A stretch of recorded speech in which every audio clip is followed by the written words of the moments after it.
Hello again, Steve here. I just heard, and if I'm correct, which I hope it is correct, just heard the good news that Dean Clifford is, or the man known as Dean Clifford rather, is out of his confinement, out of jail. I heard that from a fairly credible source that he spent 2 days in jail. I don't know the circumstances by which he spent those days in jail.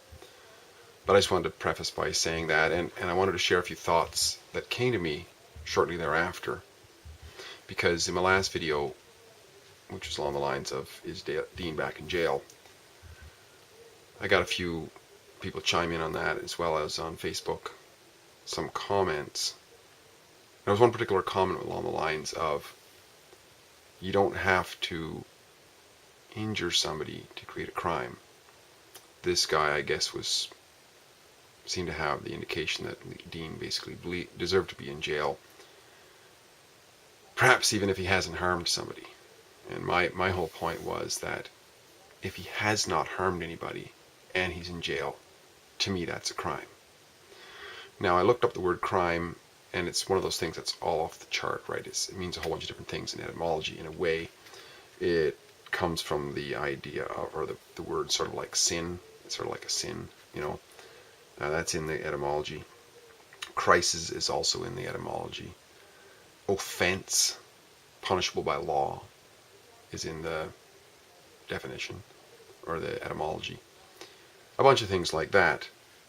So when we say the word crime, it's one of those words that we have to really define what we're talking about. If we're going to have a discussion about a topic, to say, okay, this is what we mean when we say the word crime. And of course, you know, there are things like in the so-called criminal codes that say this is a crime, and yet there's no measurable injured party. For example, in this thing that people call Canada, it's considered to be a crime to have a gun that some people said you're not allowed to have within that system, right? But even if you haven't harmed anybody with it, right? I would guess that in the Catholic Church, if you violate some of their canon laws, their statute codes or whatever, that would be a crime inside that, you know, organization, whereas outside of it, it's completely irrelevant, right? And the same in this thing called Canada. What's considered a crime here may not be a crime somewhere else. So that's not philosophical, obviously. It's not universal, right? It's not universally recognized. But there are certain things that have been universally recognized forever. Things like rape. We all know that we don't need a criminal code to tell us that rape is wrong if we have a conscience in us whatsoever. To just go out and kill somebody or attack somebody, we don't need somebody to tell us that. We don't need a code to tell us that. We don't have to be guided by that. We know that because it doesn't matter whether you're in this territory or that territory, or, you know, southern hemisphere, northern hemisphere. It's innate. It's within us. It's like it's like for the same reason that a mother cat looks after her babies. It's something that's instinctual in there, I would guess. And I think it has to do with the concept of ownership and property. I'm just going to talk a little bit about this, just some of my thoughts on it, right? Not anything definitive or anything else. Because there was this little bit of a banter going back and forth as to, you know, Dean is a criminal because he punched a cop. Well, that's not really, that's a claim that's pretty hard to substantiate just based on that. In fact, I'd say impossible to gain any traction in my consciousness just based on that. Because what is the motive, right? Why was that done? You know, maybe he's getting beat up. Who knows? I don't know. But so if we were to say, you know, it's a crime universally to kill somebody. If somebody used to say that, or it's wrong, right? It's not moral or ethical or whatever it is. Well, with some scrutinizing of that, we soon find out that's not the case, right? Because what would happen in a scenario where, I don't know, you're assaulted on a dark street or something by somebody who's just pounces upon you and starts wailing on you, and it comes to the realization in your consciousness that it's either my life or his, and I want to live, so I'm going to do what I can. And in the ensuing struggle, the guy who jumped you gets killed. So long as there are, and especially if you have witnesses standing by and saw what happened and so on, based on that story, if that story could be known, or if it was on some surveillance camera or something like that, if that story was known, there's not an honest court anywhere that's going to convict and is going to say that you created a crime, right? Or that you've wronged somebody. They're not even going to say you assaulted anybody. Well, because this guy was saying that, because something along the lines that Dean punched a cop, therefore he's assaulted in a way. Well, just translate that onto that. Suppose this guy dressed in a cop uniform, calls himself a cop, is a cop even, attacks somebody. He owns that. In other words, property is like we own our actions. If we're going to say that we own anything, and ownership is kind of like the first claim, the first recognized claim of use, right? Or the proper use. Our bodies, aside from the whole divine concept, in terms of, on the level of the field of humanity, right?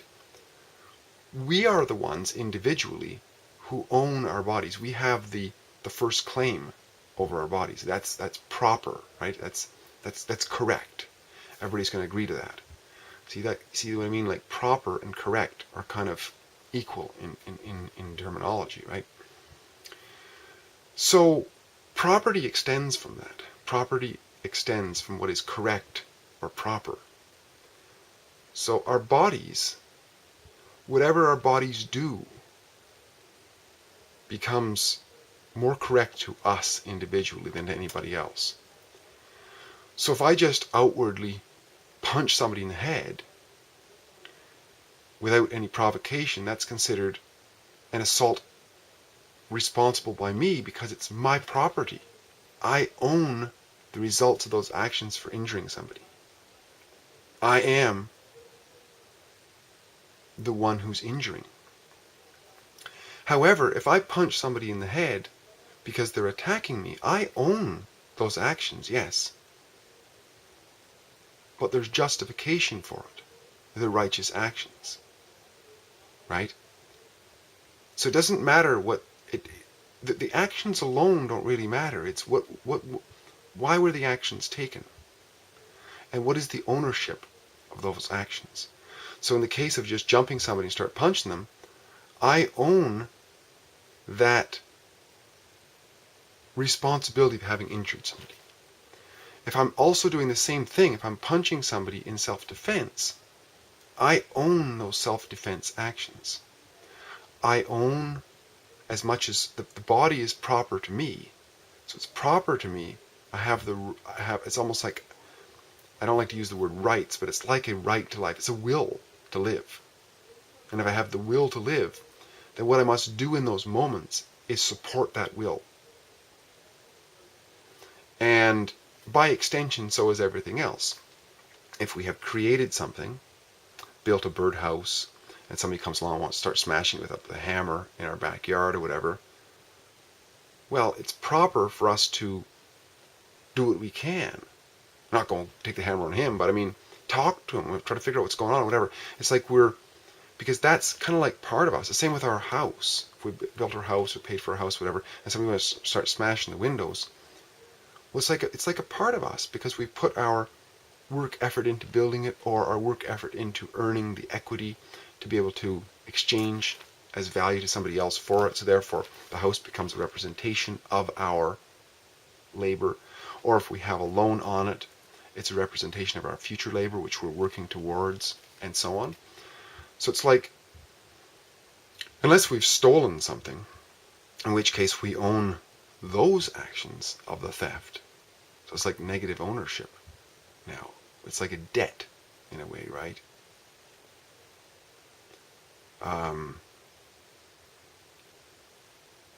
I think it's important to be able to recognize this, to be able to set aside what were the actions and look at what were the motives for the actions. This is why I've talked about it before, that things like the Ten Commandments are somewhat nonsensical unless we look at them in the context of what are the motives. For example, you shall not kill. Well, in the example of, somebody jumps in, there's a big fight ensues, whatever, and in the effort, in the struggle to survive, the other guy, you've killed him, or I've killed him, somebody's killed him. But it's what happened in the process of taking the proper actions to support the will to live. And the same thing with you shall not lie. Well, what if you have to? I mean, the old story of, Anne Frank in the attic and the Gestapo coming around. And if you tell the truth, in this scenario, I don't know if this is, this is historical, so I don't have any first-hand account, but just to say, right? If you tell the truth, she's getting dragged out and going to the gas chamber or whatever it is, or hard labor or whatever it is. But if you lie, you protect her. Well, it's a lie, yes, but there's a reason for it. It's like it's once again, it's protecting what is proper for yourself or proper for somebody else who you respect or whatever. So those are the things that came out, and because it's really astounding to me how we as human beings can get caught into a mold of thinking. And I'm no different. I'm constantly learning and constantly getting my awareness fractured to a little bit, maybe a different way of looking at things based on people I talk to. I mean, I learn so much from talking to people, and it doesn't matter. I love even talking to detractors because I get to see a little bit more of the picture. If I get into a little bit of a debate with somebody, I learn from that. I learn, wow, I never thought that somebody thinks that way, and there is something to it. And in looking at it in comparison to mine, my way of thinking, there can be a little bit of an epiphany or a little awakening, which happens, or fitting little pieces of the puzzle together.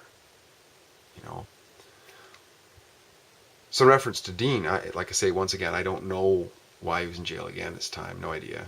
If I find out, I'll send it along if it's okay with people that I'm in contact with. Otherwise, I won't.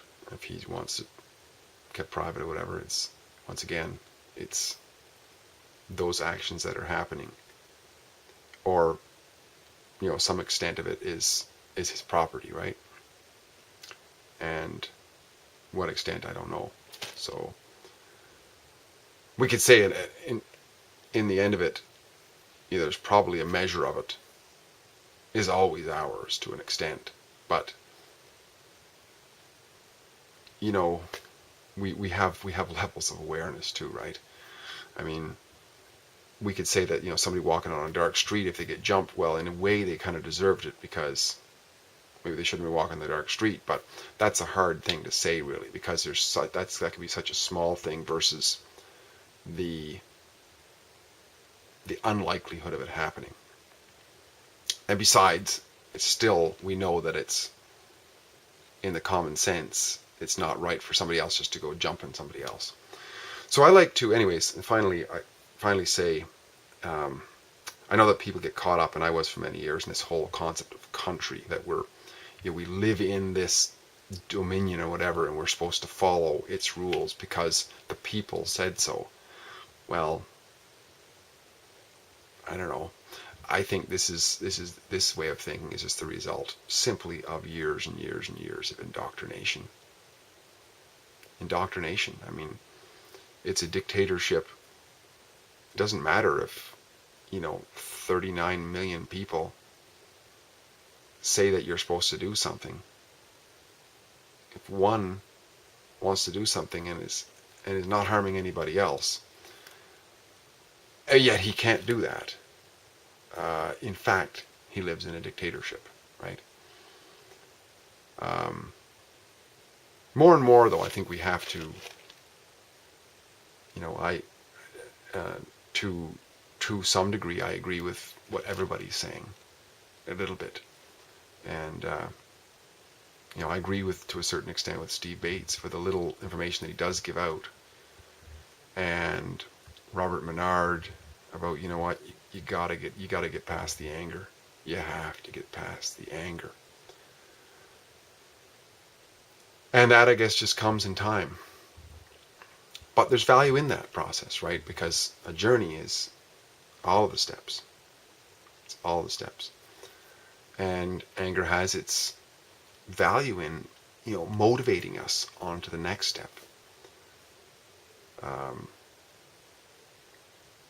But I think the thing to remember,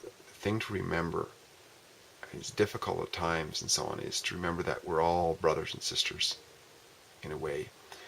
Those guys wearing a uniform, carrying guns, those old guys in dark robes and stuff, they're all our brothers and sisters in a way. And maybe, just maybe, deep down, or much of the time, they actually believe their own rhetoric. Maybe this guy who was telling me that, we're all living in Canada, we got to obey, whatever, maybe he actually believes that. I have to remember that. Maybe he actually believes that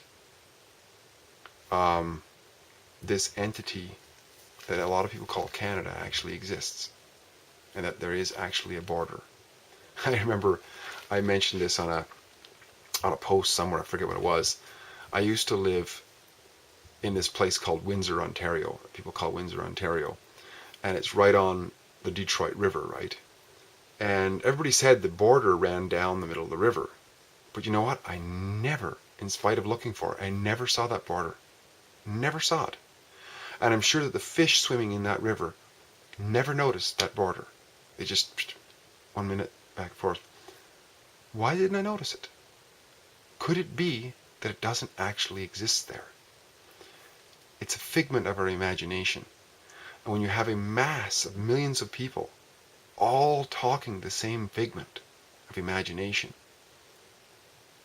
it almost becomes real to people. Even if they can't actually point it out. Can't actually find it. Take them out in the boat in the middle of the river. Where's the border? Well, I think it must be about here.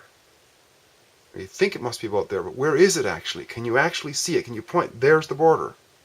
No. Why? Because it ain't there. It's in your mind. You're imagining that it's there. And so are millions of people imagining that it's there. And and where there's land, they actually set up buildings. There's a building over there and a building over here, and they put armed men and women in this one and armed men and women in this one, and they stand looking at each other and checking papers and papers and papers and IDs and scanning and just all day churning this nonsense. All just created stuff, So, anyways, my point, at one point too, our post was, or a question was, is Dean in Canada? And my attempt to explain that very briefly was, Canada is invented by humanity. So therefore, fundamentally, it exists in the mind of man, right? Mind of human beings. I mean, and then it gets translated written on papers and maps and, little post here and there and a bunch of armed guys standing here and there and so on. So it gets translated into all these constructs. But at the end of the day, we have to admit, you go back several hundred years ago, there was no such thing, but the land was here. Now everybody says there's a such thing, but if they go out in the middle of the Detroit River, they can't actually show you anything. So it doesn't actually exist but in their own head, and the translation of that onto papers. And yet, we will actually say that that man, named Dane Clifford, is in Canada, and therefore he has to obey the laws. If we can get our mind around how unbelievably warpedly deluded that is. The reality is, if we think about it, that Canada is in us. It's in our mentality. We are not in Canada. Canada is man-made. And therefore, it's not even man-made like a house is man-made. It's man-made in terms of words and a couple little survey pins here and there. But the land is there, and it's not. That isn't what Canada is. Canada exists in the mind of man. Therefore, we cannot be in Canada. Canada can only be in us. You see, what we create is lower than us. Hope this is helpful. Bunch of rambling once again. But just wanted to share that as far as I know, Dean is out. And I had a bunch of thoughts that just kind of cascaded from there. Great chatting again. Hope to talk again soon. Bye.